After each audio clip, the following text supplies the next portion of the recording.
மத்திய கல்வி அமைச்சர் தர்மேந்திர பிரதான் ரிசைன் பண்ணிட்டாப்புல. ஆக்சுவலி இந்த ஒரு விஷயத்துக்கு தான் எல்லாருமே ரொம்ப ஈகரா வெயிட் பண்ணிட்டு இருந்தோம் அப்படின்னு சொல்லலாம். இந்த ஒரு பிரச்சனைக்காக பல மாணவ மாணவிகள், பல இளைஞர்கள் எல்லாருமே வந்து தங்களோட படிப்பை, தங்களோட வேலையை எல்லாத்தையுமே விட்டுட்டு ரோட்ல உட்காந்து தன் குடும்பத்தை விட்டுட்டு இந்த ஒரு விஷயம் நடக்கணும் அப்படின்றதுக்காக போராட்டத்துல ஈடுபட்டு வந்துட்டு இருந்தாங்க. லைக் இந்த ஒரு போராட்டம் வந்து சமீபத்துல கடந்த ஒரு வாரமா வந்து எல்லா மாநிலங்கள்லயும் எல்லா இடத்துலயுமே வந்து பெருசா பேசப்பட்டு வந்துட்டு இருந்துச்சு. பட் ஆரம்பிச்சது எங்க அப்படின்னு பாத்தீங்கன்னா லைக் கிட்டத்தட்ட ஒரு மாசம் இருக்கும்னு நினைக்கிறேன். ஒரு மாசத்துக்கு முன்னாடி சோனம் வாங்சுக் அவரால் வந்து இந்த ஒரு போராட்டம் வந்து ஆரம்பிக்கப்பட்டுச்சு.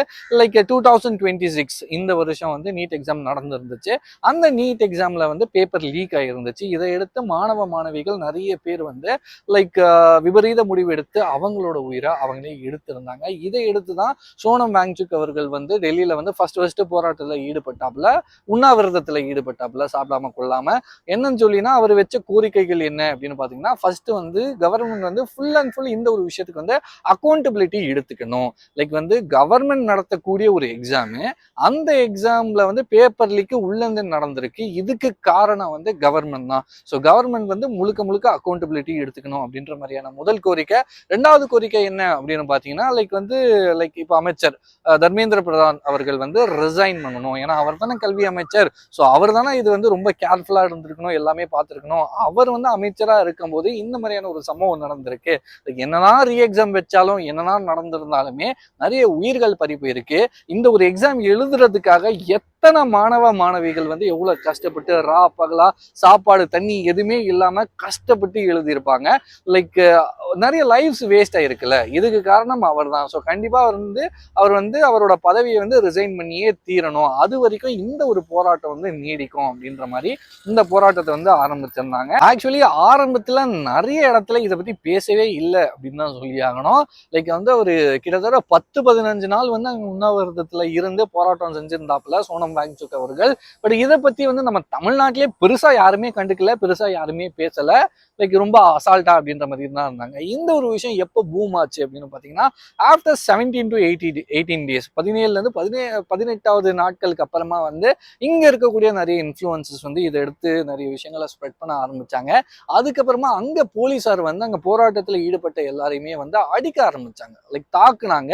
அந்த தாக்குதலை எடுத்து தான் எல்லாருமே எப்படி தாக்குவீங்க அப்படின்ற மாதிரி குரல் கொடுத்து எங்க மாணவர்கள் வந்து போலீஸாரை தாக்குறது, போலீஸார் மாணவர்களை தாக்குறது அப்படின்ற மாதிரி டெல்லியில வந்து ஒரு பெரிய இஷ்யூ நடந்திருந்துச்சு. அதுலயுமே முக்கியமா இங்க நடக்கக்கூடிய எந்த ஒரு விஷயமே வந்து வெளியில இருக்கக்கூடிய வெளி மாநிலத்துல இருக்கக்கூடிய யாருக்குமே தெரியக்கூடாது அப்படின்றதுக்காக என்னென்ன பண்ணாங்கன்னா ஃபர்ஸ்ட் அங்க யாருமே பெருசா வரக்கூடாது அப்படின்றதுக்காக மெட்ரோவை கட் பண்ணிடுறாங்க. அதுக்கப்புறமா வந்து இன்டர்நெட்டை அந்த ஒரு ஏரியால மட்டும், அந்த போராட்டம் நடந்த அந்த ஒரு ஏரியால மட்டும் இன்டர்நெட்டை ஃபுல் அண்ட் ஃபுல் கட் பண்ணியிருந்தாங்க. ஸோ யாருமே பெருசா வரவும் கூடாது, இங்க நடக்கக்கூடிய விஷயம் வந்து டக்கு டக்குன்னு போகக்கூடாது.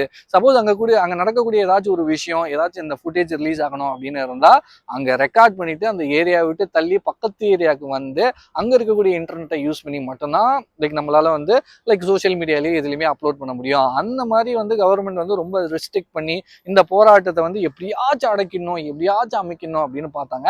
பட் எப்போ மாணவ மாணவிகள் லைக் ஸ்டூடெண்ட்ஸ் அங்க போராட்டத்தில் ஈடுபட்டவங்க மேல கையை வச்சாங்களோ அப்போ வெடிச்சிச்சு, அப்போ பிளாஸ்ட் ஆச்சு அப்படின்னு தான் சொல்லி ஆகணும். தமிழ்நாட்டில இருந்து எல்லா இடத்துலையுமே வந்து அங்க இருக்கக்கூடிய மாணவ மாணவிகள் எல்லாருமே சேர்ந்து அந்த போராட்டத்தில் ஈடுபட்டு லைக் பயங்கரமா பேசும் பொருளா இந்தியா ஃபுல்லா டாக் ஆஃப் த கண்ட்ரி அப்படின்னா இந்த ஒரு விஷயம் மட்டும்தான் நடந்திருந்துச்சு. லைக் இதை எடுத்து வந்து இப்ப சமீபத்தில் நம்ம தமிழ்நாட்டுல லைக் இந்த ஒரு விஷயத்த வந்து ஒரு சீப் பாலிடிக்ஸ் அப்படின்ற மாதிரி கூட ஒரு சில கட்சிகள் வந்து எடுத்துட்டு வந்திருந்தாங்க. அதே மாதிரி டெல்லியில கூட ராகுல் காந்தி அவர்கள் வந்து மாணவ மாணவிகள் ஆரம்பிச்ச அந்த போராட்டத்துல போய் கலந்துக்கிட்டு கிட்டத்தட்ட அதுவுமே ஒரு பொலிட்டிக்கல் மூவ் அப்படின்ற மாதிரி கூட எடுத்து வேற மாதிரி எடுத்துட்டு போயிருந்தாங்க. பட் எது என்னவோ இந்த ஒரு விஷயம் நடந்துருந்துச்சு. லைக் எதை எதிர்பார்த்திருந்தாங்களோ இந்த ஒரு விஷயம் நடந்துச்சு. பட் இன்னுமே போராட்டம் வந்து நின்று போயிடுச்சா அப்படின்னு கேட்டீங்கன்னா இன்னுமே நின்று போகல, இன்னுமே அஃபீஷியலா நிக்கல. பட் மேபி என்னோட கெஸ்ஸிங் படி இப்போதைக்கு வந்து இந்த போராட்டம் நிறுத்துறதுக்கான வாய்ப்புகள் இருக்கு. ஏன்னா அவங்க ஆரம்பத்துல முக்கியமா கேட்ட பாயிண்ட்ஸ் அப்படி என்ன அப்படின்னு பாத்தீங்கன்னா இந்த பாயிண்ட்ஸ் தான். லைக் வந்து கவர்மெண்ட் வந்து அக்கௌண்டபிலிட்டி எடுத்துக்கணும், நெக்ஸ்ட் வந்து தர்மேந்திர பிரதான் அவர்கள் வந்து ரிசைன் பண்ணும் அப்படின்ற மாதிரி தான் விஷயங்கள் வந்து லைக் வேணும் கோரிக்கை அப்படின்ற மாதிரி கேட்டிருந்தாங்க. அந்த ஒரு விஷயம் ஆல்மோஸ்ட் நடந்துருச்சு.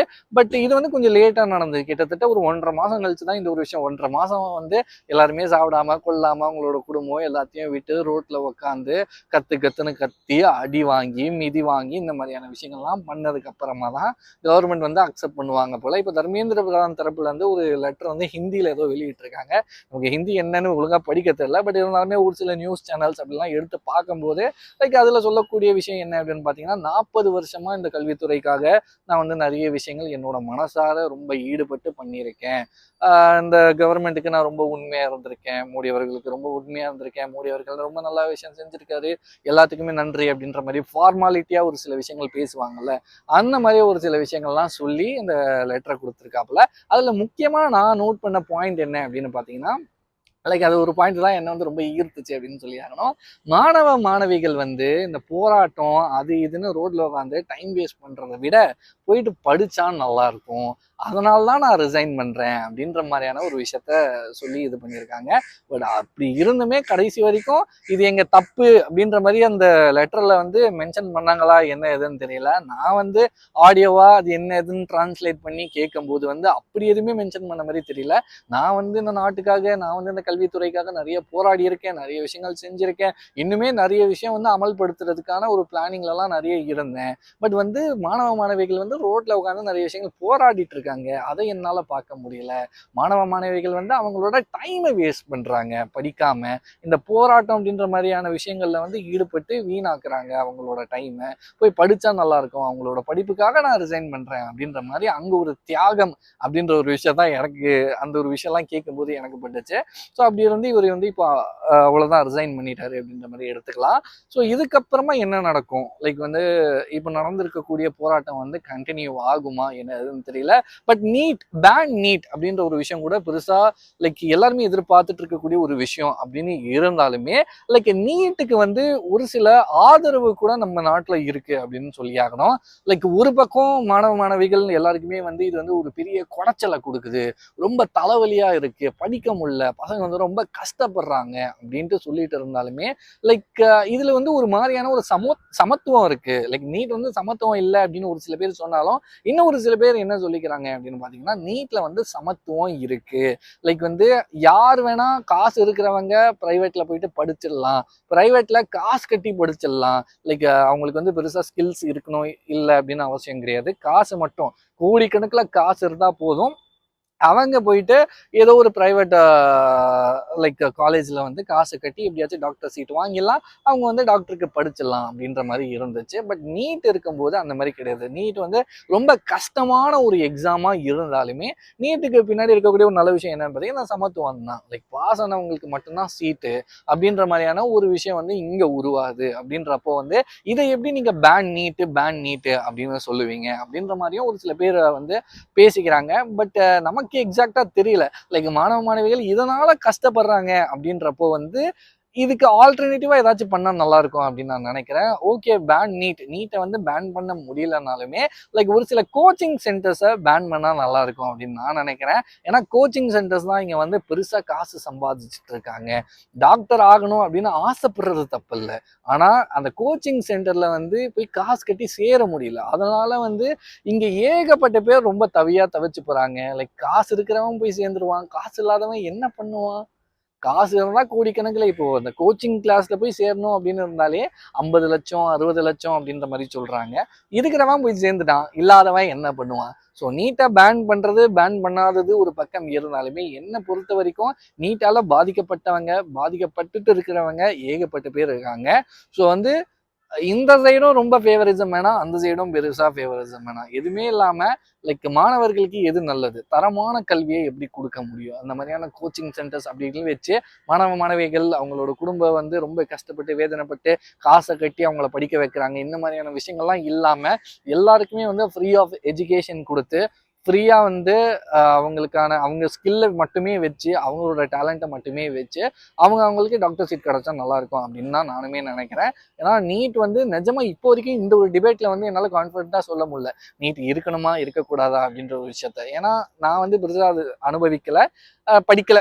நீட்லாம் நம்மலாம் படிக்கல. லைக் படிச்சவங்களை கேட்கும்போது ஒவ்வொருத்தங்க ஒரு ஒரு மாதிரியான பாயிண்ட் ஆஃப் வியூவை சொல்றாங்க. பட் எது உண்மை எது போய் அப்படின்னு தெரியல. அன்லஸ் நம்ம அந்த ஒரு விஷயம் நேரில் போய் பார்த்தா நம்ம அந்த ஒரு விஷயம் அனுபவிச்சா மட்டும்தான் நமக்கு புரியும். பட் இதுல இருந்து நான் சொல்லக்கூடிய விஷயம் என்ன அப்படின்னு பார்த்தீங்கன்னா, அவ்வளவுதான். இப்போ வந்து இவர் ரிசைன் பண்ணிட்டாரு. இப்போ வந்து இந்த நீட் எக்ஸாமுக்கு நடக்கக்கூடிய ஏதாச்சும் ஒரு நிறைய இஷ்யூ போயிட்டு இருக்கு. இந்த ஒரு இஷ்யூக்கு வந்து ஏதாச்சும் ஒரு முற்றுப்புள்ளி வச்சுட்டாங்கன்னா இதோட இந்த நீட் சாப்டர் வந்து முடிச்சிடலாம் அப்படின்னு நான் நினைக்கிறேன். லைக் வந்து எல்லாருக்குமே கல்வி போய் சேரணும். லைக் தகுதியை தாண்டி லைக் அந்த திறமை இருக்கிறவங்களுக்கு வந்து அந்தந்த கல்வியை போய் சேரணும். ஆசைப்படுறது இங்க தப்பு இல்லை. ஸோ அதை தாண்டி அவங்களுக்கு நிஜமாவே ஸ்கில் இருக்கு அப்படின்னு இருந்தா நேர்மையான வழியில நேர் வழியில அந்த ஒரு விஷயம் அவங்க கிட்ட போய் வந்து சேர்ந்தா நல்லா இருக்கும் அப்படின்னு நான் நினைக்கிறேன். நீங்க இதை பத்தி என்ன நினைக்கிறீங்களோ மறக்காம கமெண்ட் செக்ஷன்ல ஷேர் பண்ணிக்கோங்க. நன்றி, வணக்கம்.